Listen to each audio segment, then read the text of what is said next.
Hello my dear students. तो आज हम डिस्कस करने वाले हैं P P plus Q Q is equal to R differential equation की, where P capital Q capital R the function of X Y Z. हमारे पिछले वीडियो में आपने जाकर देख सकते हैं कि हमने अपने पिछले वीडियो में इसीलिए हमने सबका नाम रखा है लेक्चर 1, लेक्चर 2, लेक्चर 3, लेक्चर 4। तो लेक्चर 4 में आप जाएंगे तो देखेंगे कि हमने P P plus Q Q is equal to R जो पार्शियल डिफरेंशियल इक्वेशन है उसको हमने लेग्रांजेस मेथड से कैसे सॉल्व किया है। हमने जो लेग्रांजेस इक्वेशन थी dx upon p is equal to dy upon q is equal to r, तो ये is equal to dz upon r। तो ये लेग्रांजेस ऑक्सिलरी इक्वेशन है। तो हमने अपने पिछले वीडियो में ये बताया था आपको कि ये ग्रुपिंग से फर्स्ट सेकंड हमने बनाया था, फर्स्ट थर्ड भी बना सकते हो, सेकंड थर्ड भी बना सकते हो।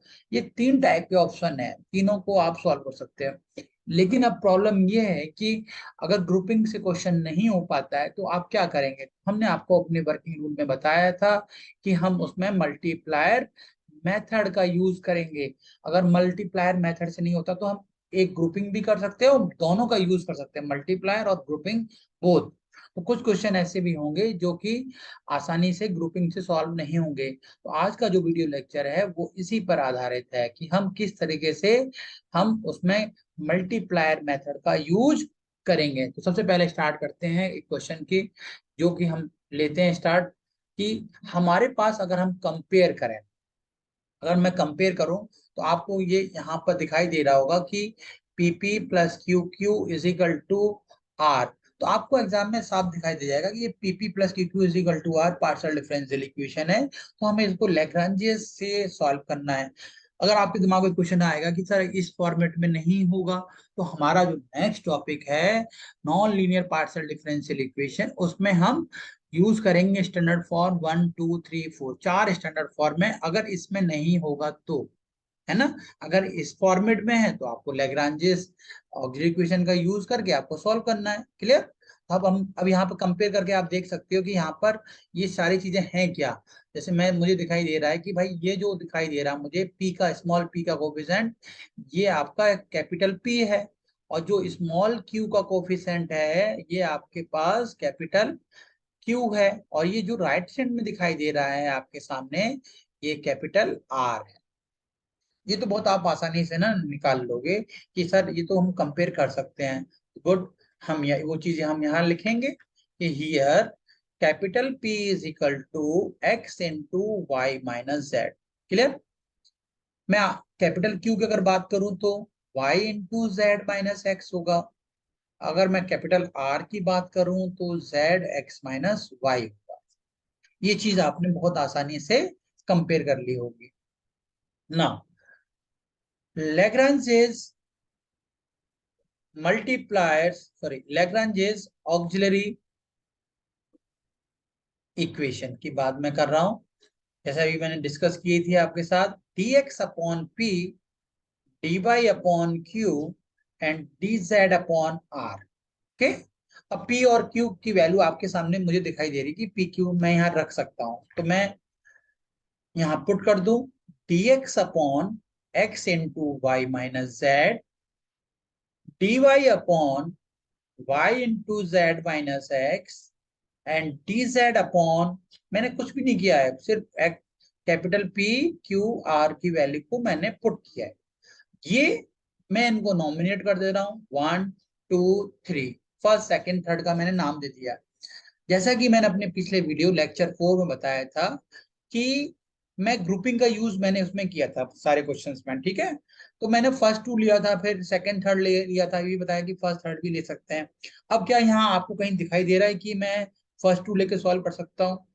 क्योंकि देखो सॉल्व करने का मतलब होता है कि मैं उसका इंटीग्रल कर सकूं, है ना।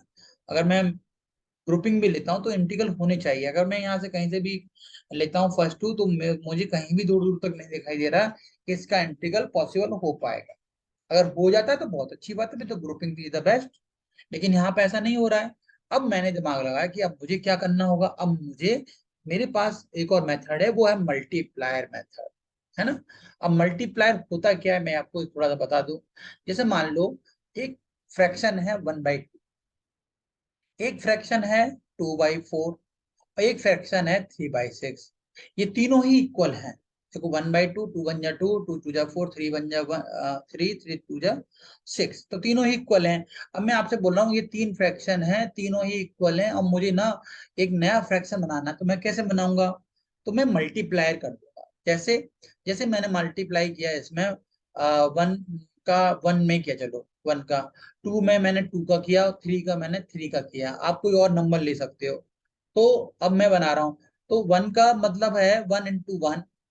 अच्छा, मैं जब भी एक वर्ड यूज करूंगा मल्टीप्लायर, प्लायर 1, 1, यहाँ पर लिख 2 है ना, मैं 2 लिख देता हूँ, 1 2 3 लिखा है मैंने। इसका मतलब ये 1 का मल्टीप्लाई करेंगे, सेकंड में 2 का मल्टीप्लाई करेंगे, 3 का मल्टीप्लाई करेंगे, और तीनों को ऐड करना है, ध्यान रखना है ऐसा। अगर मैं लिखूं मल्टीप्लायर -2 3, इसका मतलब पहला दूसरा सब्ट्रैक्ट होगा, तीसरा ऐड होगा।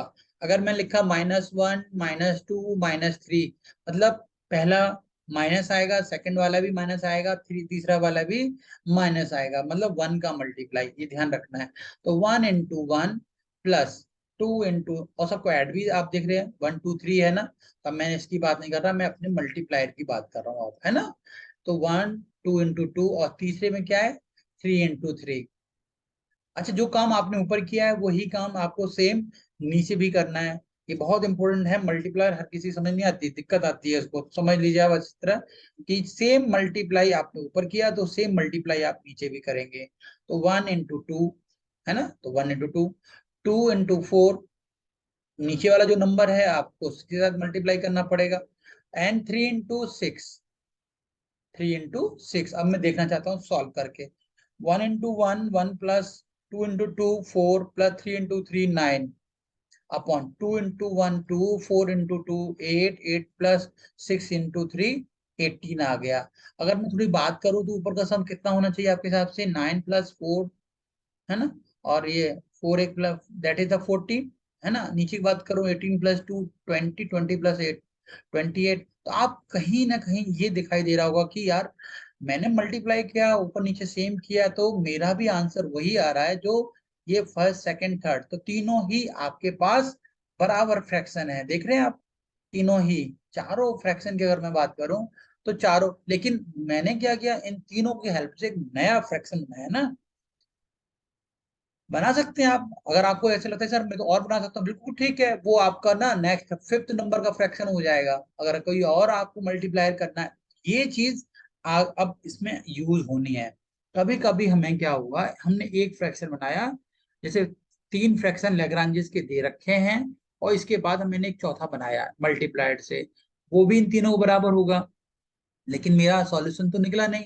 मैं क्या करूंगा, फिर एक नया मल्टीप्लायर सोचूंगा दिमाग में, फिर वो उसकी हेल्प से मैं ये 1 2 3 4 के बाद एक फिफ्थ नंबर का आएगा, तब मुझे दो आर्बिट्री कांस्टेंट C1 C2 की वैल्यू मुझे मिलेगी। This is the multiplier method for Lagrange's auxiliary equation। तो grouping is the best. Grouping अगर हो जाती है, ग्रुप से आपके कांस्टेंट निकल आते हैं तो बहुत अच्छी बात है, इससे अच्छा तो कुछ हो ही नहीं सकता। अगर नहीं निकल पाते तो हमें मल्टीप्लायर की तरफ जाना होगा। कभी कभी होता है कि एक ग्रुपिंग से आंसर आ जाता है, दूसरा फिर हमें मल्टीप्लायर का यूज करना पड़ता है। तो ऐसे करके आपको दो आर्बिट्री कांस्टेंट निकालने होंगे, तभी वो आपका फाइनल आंसर होगा। अब जैसे मैं बात करूं यहाँ पर कि फर्स्ट सेकंड थर्ड के बाद मुझे फोर्थ नंबर का, वो तो भाई चलो बहुत अच्छा था, यहाँ पे तो कांस्टेंट थे तो बहुत अच्छा दिमाग लग गया आपका, आपने बहुत जल्दी आंसर निकाल लिया। लेकिन अब थोड़ी सी प्रॉब्लम ये आएगी कि यहाँ तो फंक्शन है, XYZ है, वेरिएबल है। अब मुझे एक नया फ्रैक्शन बनाना है फोर्थ नंबर। अब मेरे दिमाग में ये आया, यार वहां तो नंबर है नहीं, तो मैं क्या करूंगा, इसको अब सोचूंगा। मेरे दिमाग में एक आइडिया आया, मतलब मैं क्या, सब सब अपने अपने हिसाब से सोचेंगे। जैसे मैंने सोचा कि भाई यार तीनों को मैं ऐड कर दूं क्या, ऊपर 1 1 1 कर दूं, है ना। तो मैं करके देखता हूँ कि क्या भाई पॉसिबल है उसे। अच्छा, एक चीज और सबसे इम्पोर्टेंट, अगर यहाँ वेरिएबल वाले में नीचे डिनोमिनेटर जीरो बन जाए तो सबसे बेस्ट माना जाता है, जीरो बन जाए, क्योंकि उसको किसी के साथ मल्टीप्लाई करेंगे तो डायरेक्टली जीरो आ जाता है। या हम ऐसा कुछ करें कि नीचे का जो जो है इसका डिफरेंशियल ऊपर आ जाए, है ना। इसका डिफरेंशियल ऊपर, तो लॉग बन जाता है dx अपॉन dt या dt upon t dx upon x something, है ना, मतलब इंटीग्रल होना चाहिए ऐसा। तो हम कुछ कोशिश ऐसे ही करेंगे अपने लैग्रांजियस में। तो मैं जैसे मैंने दिमाग लगाया, अपने हिसाब से भी आप लगा सकते हो। मल्टीप्लायर, है ना, मल्टीप्लायर, 1,1,1 इसका मतलब होता है कि मैं तीनों में 1 1 का मल्टीप्लाई करूंगा और तीनों को ऐड कर दूंगा। ठीक है, तो मैंने 1 1 का मतलब हो गया dx plus dy plus dz। अब मैं देखना चाहता हूँ क्या इजी हो पाता है कि नहीं। मैं तीनों को ऐड करना हो, है ना, x into Y minus Z plus y into Z minus X, तीनों को नीचे डिनोमीटर को मैंने ऐड कर दिया इंटू एक्स माइनस वाई। थोड़ा सिंप्लीफाई करने की कोशिश करूंगा मैं।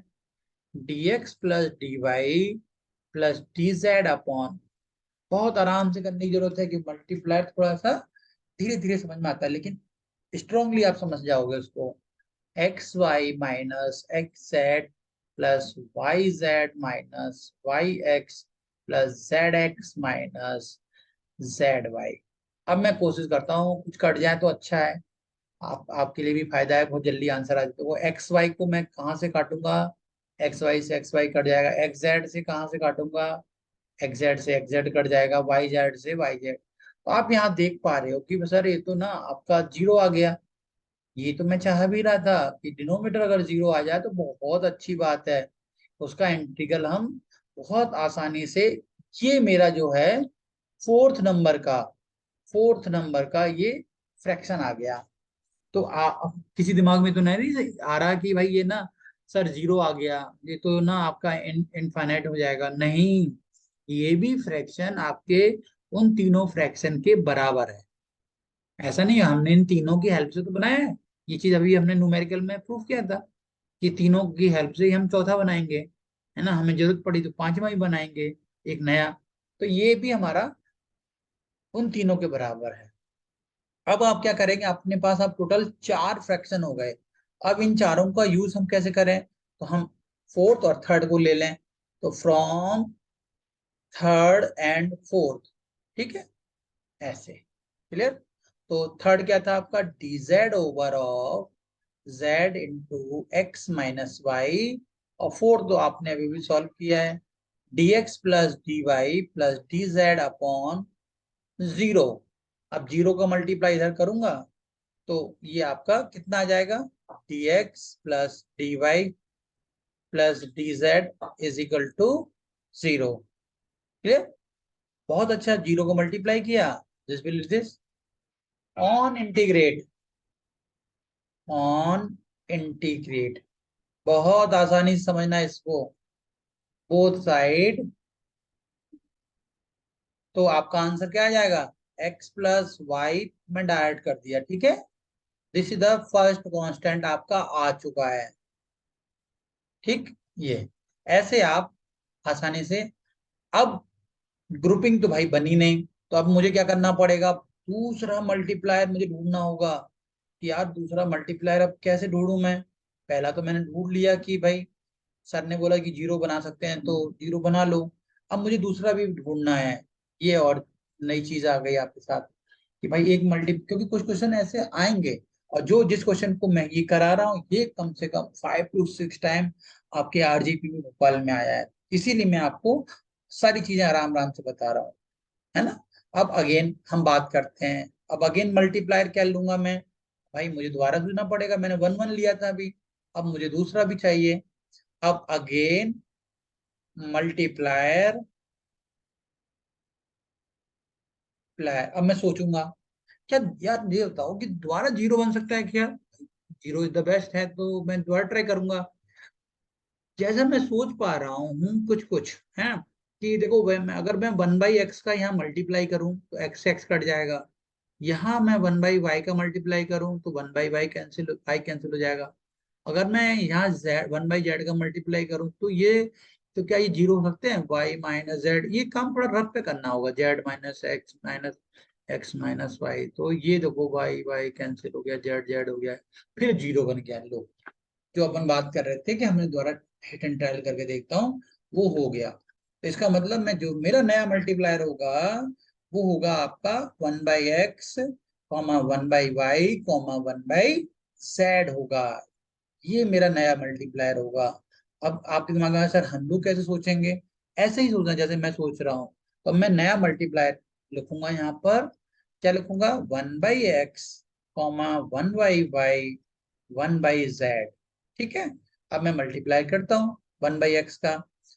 ठीक। नेक्स्ट 1/x, तो मैंने क्या किया? 1/x into D x. Second में मैंने 1/y का मल्टीप्लाई किया plus 1/z into D Z किया अपॉन, तो मुझे नीचे भी तो करना होगा, x into Y minus Z plus 1। जो मल्टीप्लाई ऊपर करेंगे वही सेम मल्टीप्लाई आपको नीचे भी करना होगा, plus z into X minus Y. तो आप यहाँ से कट कर सकते हो, x से x कट गया, y से y कट गया, z से z कट गया।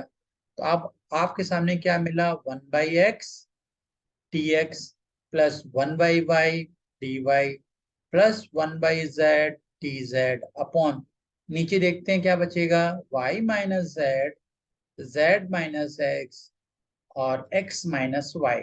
ये आपके सामने बचा।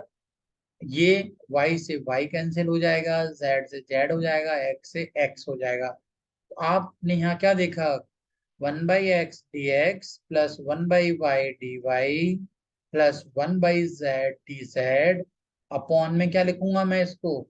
अपॉन 0, क्योंकि कोई वैल्यू बची नहीं। इसका मैंने एक नया नाम दे दिया। ये मेरा 5th नंबर का फ्रैक्शन आ गया।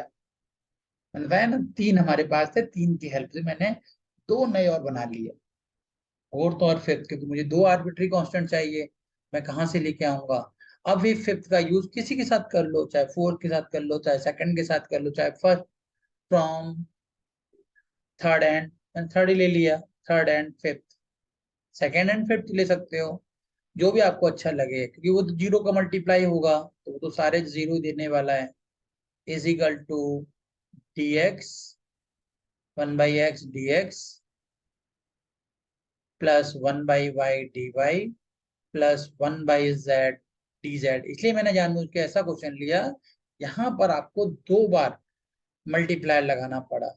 तो ये आपकी जो वैल्यू हो जाएगी 1/x dx, जीरो का मल्टीप्लाई करेंगे आप, ये वैल्यू सारी आपकी 0 हो जाएगी।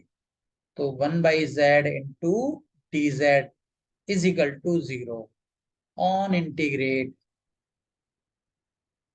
इंटीग्रल कर दो, वी गेट 1/x का इंटीग्रल कितना होगा? log x होगा सर, प्लस log y होगा, प्लस log z होगा। सारे log होंगे तो हम कांस्टेंट भी log ही लेते हैं। तो आपका log x y z is equal to log c2। तो फाइनली आपका जो आंसर आया c2 का x y z आया। क्लियर? तो आपने देखा कि आपके पास 2 आर्बिट्री कांस्टेंट आ चुके हैं, पहला c1, दूसरा c2। फाइनली आंसर जो हो आपका होगा, तो C2 की वैल्यू जो देखी आपने वो थी XYZ, और यहाँ पर जो C1 निकल के आया वो x plus Y plus Z है। बहुत इंपॉर्टेंट क्वेश्चन है, जैसा मैंने आपको पहले बताया उसी तरीके से। तो फाइनली हैंस आपका जो आंसर आएगा वो होगा फाइनल आंसर। तो मैं लिख देता हूँ हैंस रिक्वायर्ड। जानबूझ के मैंने 2 बार मल्टीप्लायर यूज हो ऐसा क्वेश्चन लिया आपके सामने, और काफी important question. Hence required complete solution या जनरल सॉल्यूशन लिख सकते हो आप। तो आपको अच्छा लगे वीडियो, दोस्तों में जरूर बताएं आप। 5C1 कॉमा C2, जो C1 आपके पास था वो मैं यहाँ रखने वाला हूँ। ये C1 जो था x plus Y plus Z था, और जो C2 था वो एक्स वाई जेड था। तो आपने देखा किस तरीके से हमने मल्टीप्लायर का यूज किया और हमने अपने आंसर को लेके चले आए। तो मल्टीप्लायर का यूज आपको समझ में आना चाहिए। पहली चीज समरी इसकी मैं बताऊं, तो ऐसा हम मल्टीप्लाई क्या करें कि नीचे या तो जीरो आ जाए, 0 इज द बेस्ट। नहीं आता है मान लो, तो आपको क्या करना है कि हम ऐसा मल्टीप्लाई ले आए कि नीचे जो डिनोमिनेटर है उसका डिफरेंशियल ऊपर मिल जाए, तो आपका काम बहुत आसान हो जाएगा। क्लियर? इस तरीके से आप इसको कर सकते हो। अब एक क्वेश्चन और लेते हैं हम लोग। Solve Y square Z into P, है ना, minus X square Z into Q is equal to X square Y. अब आप मुझे कंपेयर करके बताओ कि इसमें क्या दिखाई दे रहा है, कैपिटल पी, कैपिटल क्यू और कैपिटल।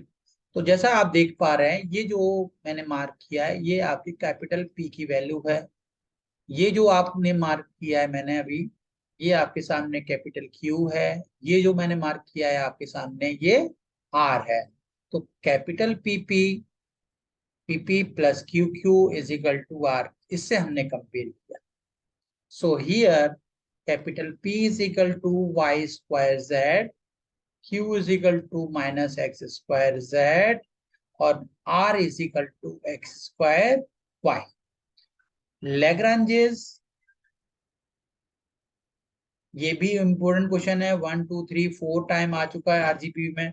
लैग्रांजेस ऑक्सिलरी इक्वेशन, बहुत आसान क्वेश्चन है, आप आराम से कर सकते हैं। सारे इंपॉर्टेंट क्वेश्चन मैंने आपको बताने की कोशिश की है ताकि आप आसानी से उनको सॉल्व करें और एग्जाम में आप मार्क्स लेके आए। मेन टारगेट है मार्क्स, किस तरीके से हम अपने पेपर को इजीली बना सकते हैं।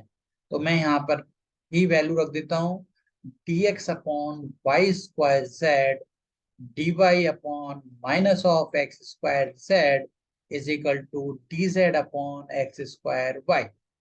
तो this is the first, this is second, this is third. अब आप ये बताइए कि आप क्या मल्टीप्लायर की नीड होगी। तो सबसे पहले मैं देखूंगा कि भाई क्या मैं ग्रुपिंग से कर सकता हूँ।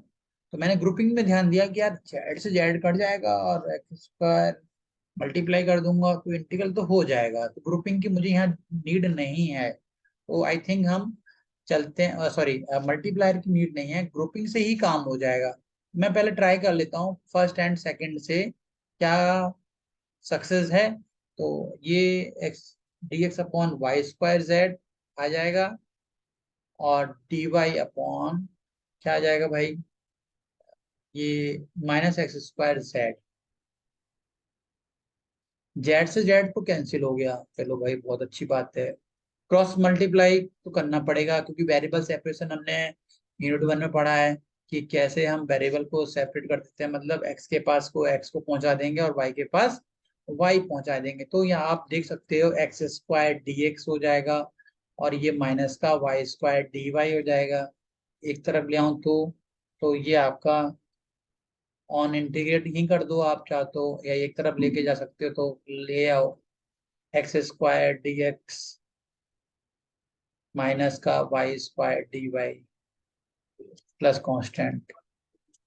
पहला है तो पहला कांस्टेंट लिख सकते हैं, एक्स स्क्वायर अपॉन 3 एक तरफ ले आता हूँ या ये अगले स्टेप में ले आऊंगा, minus Y cube upon 3 is plus C1। तो X cube upon 3 plus Y cube upon 3 is equal to C1। तो ये आप देख सकते हो कि सर ये आपका ना पहला कांस्टेंट तो आ गया, है ना। और या अब कुछ लोग क्या करते हैं, इसको सी ले लेते हैं, है ना। तो X cube upon 3 plus Y cube upon 3 is equal to C, 3 का मल्टीप्लाई कर दूंगा मैं, X cube plus Y cube is equal to C1, where C is equal to 3C1। तो ऐसा भी कर सकते हो, तो दोनों ही आंसर सही है ना। नेक्स्ट, अब मैं दूसरा देखता हूँ कि भाई कि आप अगली बार ना कौन सा मैं ले सकता हूँ, क्या सेकंड और थर्ड से हो सकता है। हाँ हो सकता है, एक्स स्क्वायर से एक्स स्क्वायर कैंसिल हो जाएगा। तो मैंने ट्राई किया, तो जरूरी नहीं है जैसे कि मल्टीप्लायर लगेगा ही। तो पहले हम ग्रुपिंग पे हम जाएंगे, फ्रॉम सेकंड एंड थर्ड की बात कर रहा हूं मैं। तो सेकंड जो है D Y upon minus X square Z है, और जो डी जेड ओवर ऑफ, देख लेता हूँ थोड़ा सा पीछे क्या है, ये है आपका एक्स स्क्वायर वाई। ठीक है, एक्स स्क्वायर वाई। तो पहले कैंसिल करके देखता हूँ क्या क्या कैंसिल होगा, एक्स स्क्वायर से वाई, एक्स स्क्वायर कैंसिल हो जाएगा। अब मैं क्रॉस मल्टीप्लाई करना चाहूँ तो ये हो जाएगा Y D Y is equal to minus, देखो पहले ही ऐसा हो गया ऑन इंटीग्रेट, तो ज्यादा टिपिकल नहीं है। ऑन इंटीग्रेट बोथ साइड, बस आपको समझ में आना चाहिए। वी गेट, इसलिए सारे इंपोर्टेंट जो क्वेश्चन हैं वो मैंने यूज किए हैं आपके साथ, ताकि आपको समझ में अच्छी तरीके से आए। X square, sorry Z D Z मैंने गलत लिखा है यहाँ पर, वाई डी वाई इंटू, मैंने इसको जेड डी जेड लिखना था, कोई बात नहीं है, करेक्शन कर सकते हैं अब। तो ये हो जाएगा Z D Z plus C two, तो Y square upon two minus Z square upon two plus C two, Y square upon two plus Z square by two is equal to C two. एक तो एक answer ये हो गया आपके सामने। अगर किसी को और करके, मैं इसलिए लिख रहा हूँ कि Y square upon two plus Z square upon two, अगर सी टू की जगह मैं कोई सी ले लेता हूँ तो आंसर होगा Y square plus Z square is equal to two C, और टू सी को मैं एक नया नाम दे दूं सी टू, तो ये हो सकता है ना।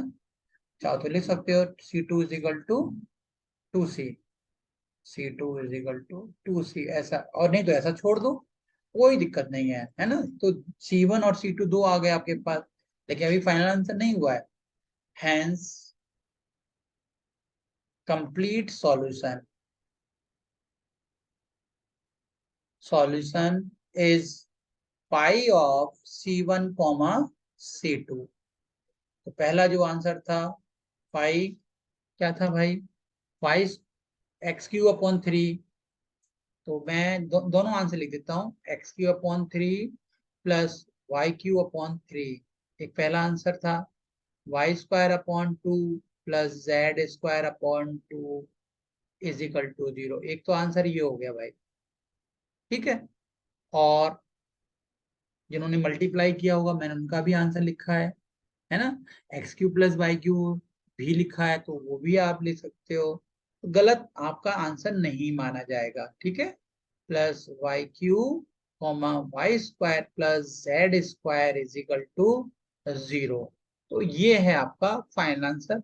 जब इतना आप करके आएंगे तो आपको श्योरली है कि आपका जो मार्क्स है वो कहीं नहीं काटे जाएंगे। और मैथमेटिक्स में स्टेप मार्किंग होती है, आप जहां तक सही करेंगे वहां तक आपको मार्क्स दिए जाएंगे। यूनिवर्सिटी के एग्जाम में हमेशा ये होता है कि आप जहां तक करके आते हैं वहां तक आपको आंसर के मार्क्स दिए जाते हैं, है ना। पूरा पूरा क्वेश्चन आपका नहीं काटा जाता है, बस आपने डिपेंड करता है कि आप उस क्वेश्चन को कहाँ तक करेंगे, ठीक है। इस तरीके से आप इसको एग्जाम में करिए। मल्टीप्लायर मेथड को अच्छी तरीके से बहुत सारे क्वेश्चन आप रिवाइज कर सकते हैं। तो अगर आपको ये वीडियो अच्छा लगे तो आप जरूर एक बार अपने दोस्तों से जरूर बोलें बोलें और लाइक शेयर जरूर करेंगे। आपका लाइक और शेयर ही मेरे को ना और मोटिवेशन देता है, क्योंकि मैं चाहता हूँ कि मेरे स्टूडेंट हमेशा सबसे आगे रहें, सबसे बेस्ट करें। ये मेरा फर्स्ट टारगेट भी है स्टूडेंट के लिए कि वो सबसे बेस्ट करें, उनका बेस्ट होगा तो मेरा बेस्ट ऑटोमेटिकली हो जाएगा। तो thank you everyone for listening में।